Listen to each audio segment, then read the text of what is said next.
días, Gunners Collective TV. Back at it? You already know. Like a motherfucking smack addict. Bye, bye.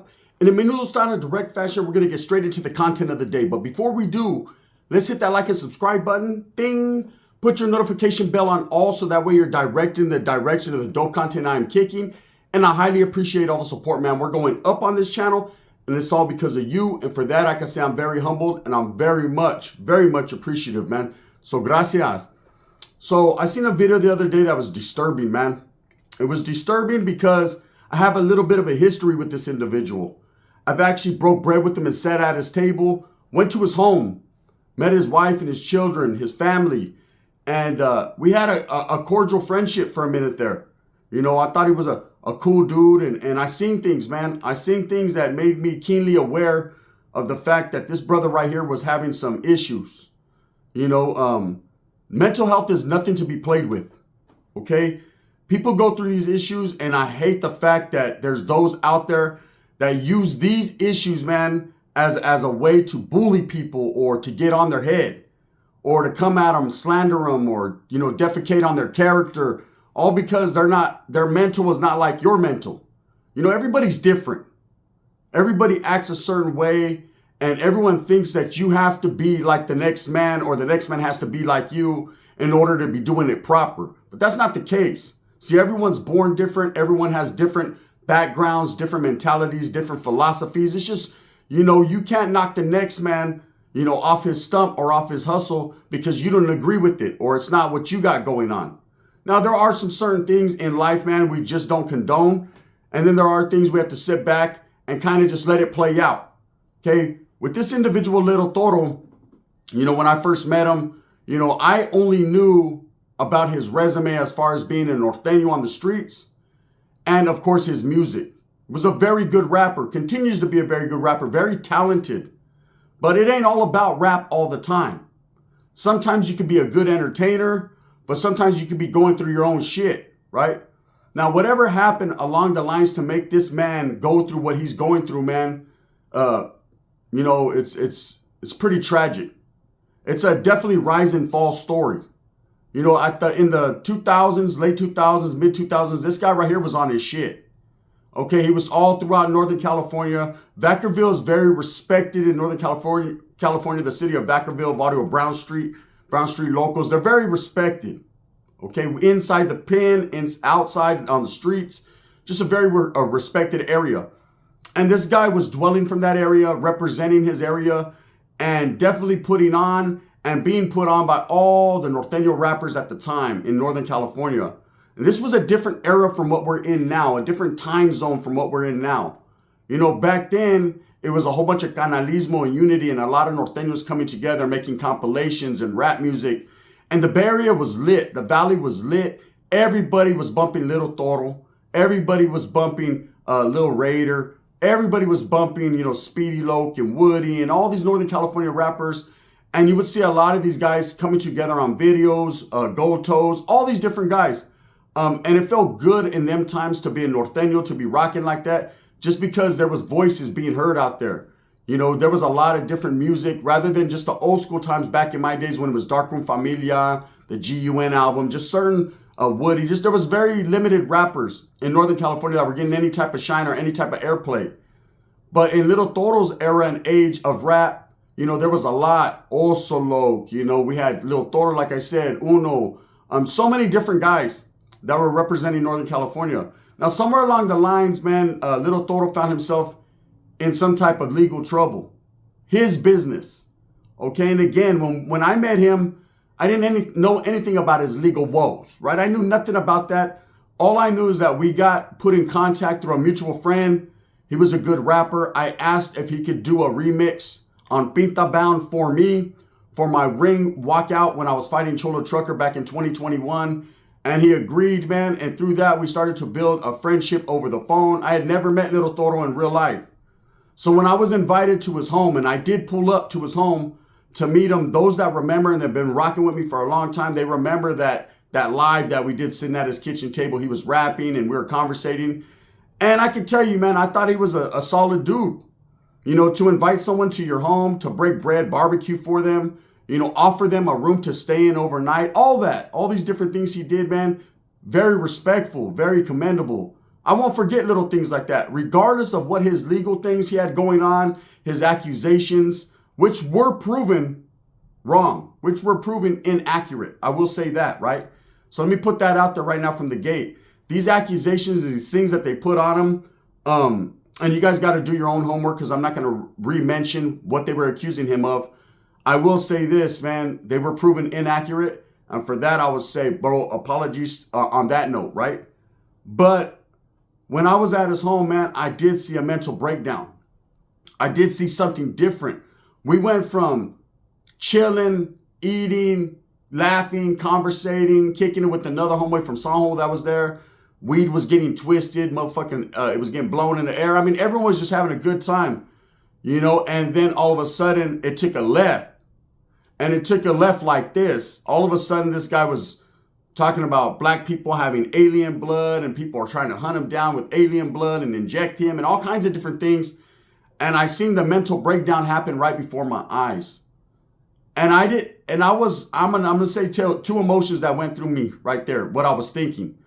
Wow, right? At first, I was a little befuddled. That's the word of the day, right? What the hell's going on here? I had never seen anything like this in real life. I've heard about people having mental breakdowns and having anxiety and getting real anxious and things like that, right? But I'd never seen it in real life, and then it got to the point of a little bit like, whoa, scary, right? What's this guy capable of? Is he going to flash and J-Cat out and kill everyone up in here, right? My best bet was to leave. And I remember when I got up after he started doing all these things, and I seen it, and I had heard this before that this is what he does. I didn't know, right? And I seen it, and my first instinct and thought was, man, this guy needs some serious help, man. I wish I could help him. I wish I could lead him the way, but right now his mental's not there. So the best thing for me to do is extract myself out of the situation and do this from a long distance. I got to feed the homie with the long handled spoon. And so he was telling me, no, you could stay, bro, overnight. It's good. You don't got to drive. I know it's a long drive, this, and that. I said, Charlie, right? I'm up out of here, brother. I'd rather go kick it with Wappin. I'm gone, bro. And that was that. But we continued our friendship up until the point that these accusations came out on him, and I read paperwork and these things, and I was just like, man, I got to distance myself from this guy. Not disrespect him, but distance myself. Now, at that time, I was thinking selfish. I was thinking about me and mines and what people would say about me, not caring about the homie and his mental, what he was going through, and how I could facilitate some type of help for him. All I cared about at that point was getting away from the fucking situation. And that's the problem. When you have a homeboy or someone who's going through some shit, we got to be there for them, rock with them, understand that we don't understand, but try to. That's a fact, right? So anyways, I bounce. Later on, man, the shit comes out. That's our interactions were very, very unsavory. He decided to go on video and air everything out and start talking shit about a lot of people, to which my name was brought up. I felt some type of way, so I clapped back like, hey, bro, what I'm saying? You're a J-Cat, and that's just what it is. Okay? So I have to say this. A video pops up the other day, man, and this man is sitting in, I don't know what it is, a church or a cafeteria or wherever he's sitting, and he's actually mentally breaking down on the video in front of everyone, man. He's having a public outcry for help, right? This man is literally begging people to help him, not to help him financially, not to help him, get some clothes or do this, but very selflessly, this man is asking for help, to have a friend, man, for anyone to talk to him, for anyone to bless him and lace him up. It's a tragedy. From what this guy was in the rap game, you guys don't understand when you're a gang member, or consider yourself part of a street gang, and that's all you know. That's how you grew up. And I know that's hard to understand for those that have never lived that lifestyle, but there are those of us that grew up in barrios and neighborhoods, and that's all we've seen. That's all we know. Every day was about the Norteno or the Sur or the Perro Chatos. Every day was going out there stomping in your steel toes, headed for a murder show. Every day was watch your back, keep your head on swivel, awareness up. Every day you ate, you slept, you breathed that gangster mentality. It was all around you. It's all you knew, right? And as you start to come up through the years and you get embraced and there's canalismo from other homeboys, that's a fun time. That actually is a time in any gang member's life where he feels at home. He has homeboys that respect him, function with him. He can go to their pads. They got his back. He's got a little respect in the city, in the neighborhood. Chicks are digging it. I mean, it's a great time in your life, but you're wasting time in your life at that point because you're so focused on the streets and you're so focused on what's going on around you that you never get a chance or think to see what's going on outside of that box, right? And life is moving on and you only have one. Okay, so now when you lose that, when you're pushed out of that for whatever reason, when you're told you're no longer welcome in the hood or you're no longer embraced or you're not a homie anymore, now you're considered a no good northerner or a southerner in bad standings or a bulldog that people just don't like anymore. All these different politics that go into this for whatever reason, that could fuck someone's mentality up. You know, it ain't about being weak and being strong and only the strong survive. I know you hear that all the time, but sometimes people that aren't weak can be broken down. You know, when you join a gang or a group or you're around homeboys, you expect them to lift you up in tragic times, but that's not the case all the time. You do have some good solid homeboys, don't get it twisted. I got a couple, just a couple, right? But there are a lot that when you're down, they'll push you further down because it's a fucking dog-eat-dog world because everybody wants to be the king and wear the crown. So the first thing the person's going to do is tear a man down, get all involved in his personal business, get all involved in his family shit, what he's got going on, get all involved and try to tear and break this man down, not even knowing the facts, not even knowing what's really going on with him. You know, with little Toro, he was pushed out of the way. And it doesn't seem like he can just let it go. You know, I see him rocking a Mongolian now, and it's like he's trying to get backs with the homies. And that's cool. There's a lot of dudes that do that. They'll cover up tattoos. They'll do all kinds of things to try to come back, you know, to what they believe is, you know, their way of living. But at the end of the day, once you're all bad once, you're considered all bad forever. You might be able to fucking walk around your town a little bit and they might tell you this or that, but you're getting rocked to sleep eventually. You know, when you get put on frontline status and you choke again, right? And you're not able to handle your business again or whatever, then you're going to get put in the back burner and this time they're going to roast your ass. It just is what it is. You know, with little Toro, I could see not only that cry for the streets again and that wanting to be a part of something, but I think he just wants to be a part of anything, man. You know, that video I seen of him the other day, and if you guys want to watch the video, I'm not going to show it here. The reason I'm not going to show it here, man, it's a sad video. It's emotional because I can see the look in this man's eyes. This man has finally hit rock bottom. This man is making videos, man, for his family, for his legacy. And that man has a lot of balls, bro. And I give him a lot of respect for going on camera and shedding tears and being a man and telling people exactly what it is with them. He's not adding preservatives or sugarcoating nothing. He's not faking the funk and trying to act all tough and cool and be everything else everyone thinks he should be. This man is coming to you with his fucking hat in his hand and saying, hey, you know, I need help. He realizes that he's in a situation that he can't just help himself. And so he shouldn't be stepped on for that. I see some of the comments. There's a lot of people showing him love, but there's also a lot of people clowning. Aren't you this and aren't you that or aren't you this?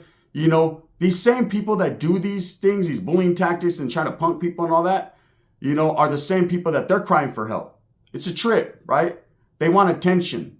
They're little boys that need some type of attention or something.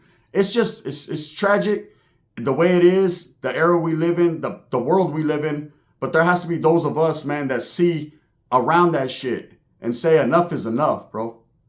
You know, this guy was beloved by many Northern California gente. Maybe not Southern California because they didn't know about him, right? But he's a great, talented rapper. He was loved by a lot of gente. A lot of people fucked with him. You know, because he was a little guy, man, he got a lot of love, you know. And let's just be real. I'm going to be honest with you. Little Toro out-raps half of fucking California, period. Easily on his bad days. Right? And that's a fact. He was the California version of the Mexican OT. Facts, right? But a lot of different twists and turns put him in the position that he's in now. And the most tragic part of it is his mental state. Something happened to this guy or something built up and the pressure was applied and he burst, man. So this guy is in the country of Mexico alone, you know, pleading to people for help. And he's not saying help him, like I said, monetarily or send him clothes or fucking rub some lotion on his back or fucking pat him on the ass. He's not asking for none of that shit. He's asking for a friend, man. He's reaching out to people and just wants to talk. Sometimes you're alone in this world because you are all you have, ultimately, at the end of the day. It's just like prison. When you go into prison, you're alone on that yarda. You might be a part of a group. You might have homeboys on that yard. You might even have a celly that's your taita, that's your homeboy, right? But really, when you look in that mirror, there's only one person looking back at you, and that's yourself. All you got and all that got you is you. You need to understand that. You need to be strong. You need to understand when you go to that yard, you and only you, man, ultimately got your back. Because that same homeboy that you think got you will put something in you. 2 different ways if you don't watch out, right? That's just the facts of the shit. So at the end of the day, on the streets as well as in prison, you only have yourself. You know, if you make a mistake, that's going to fuck your career up in the gang lifestyle. That's on you. Can't blame anyone else. Oh, I got dirty politicked on, or this happened or that happened. I understand that. I've been a part of that. Been dirty politicked on other people. I know what it is. I'm giving you guys the truth and the realness right here, right? But the fact is, you can only blame yourself for everything that happens in life. But it's not up to other people to step on you when you're down or even lift you up when you're down. You know, just let you figure it out. Now me, I'm the type of individual, man, I'm trying to right wrongs. I don't want to see people that I knew that I actually broke bread with go through these type of fucking adversities. You know, this man does need mental help, man. This man does have some mental deficiencies going on. This man definitely, man, has something going on in his head that I can't put my finger on, right? Is it up to me as a person to expose him? No. It's up to me as a person to tell all these babosos that are stepping on this guy's name and dragging him through the mud, enough is enough, bro. Do you see that you got what you wanted already? Okay, this guy don't have nothing. This guy's career is tore up. This guy's fucking, he lost his family. This guy, he's going through a lot, man. You know, to see people continue to slander him and bash him, fuck, bro. Enough already. Fucking, ya estuvo, leave him alone. You know, but this is the world we live in. You know, where people just don't give a shit about the next man, and they think it's fun, and they think it's entertainment to, you know, to drag him. So anyways, when I seen this video, man, and he was literally crying in tears and talking about his family and talking about his legacy and talking about, you know, exactly what was going on in his life. You know, this guy definitely is down right now, but I can see him going up. I can see him being prominent and making some noise again if he can get his mind clear and if he can get some help, man. So he definitely needs that. I'll say this, growing the Mongolian, trying to be back into the gang life, that's not going to help you, bro. That's not going to help you. Homies ain't tripping off that. They're doing them.